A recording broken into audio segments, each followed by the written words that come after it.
Western lamb grill dengan spaghetti. Moist bun daripada Mokso. Spaghetti, lamb grill, coleslaw dan korang akan dapat cutlery lah. Ini produk Mak Long Aisyah tau. Dengan Pak Long.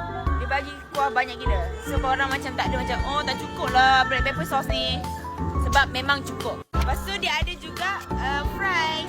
Harga dia RM25. Kalau chicken chop, Chicken chop RM15. Bismillahirrahmanirrahim. apa dia ni?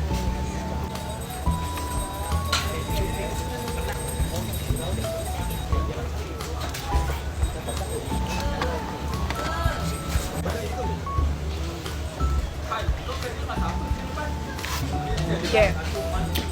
That's a good one. Likat Dia likat. Nampak?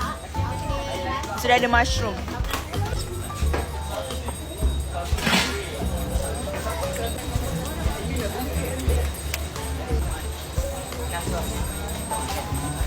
Ini lembut.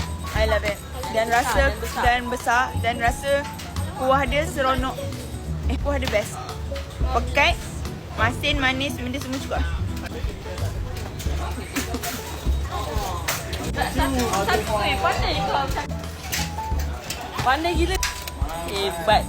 Cakap lah.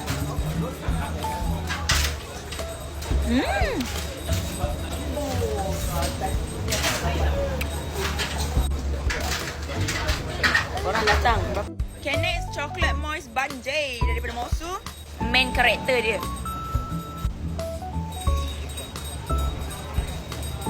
Weh, macam makan awan. Nanti Sayang.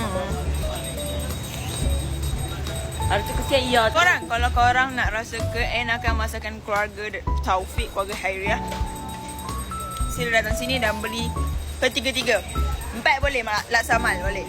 Okay, mana lagi?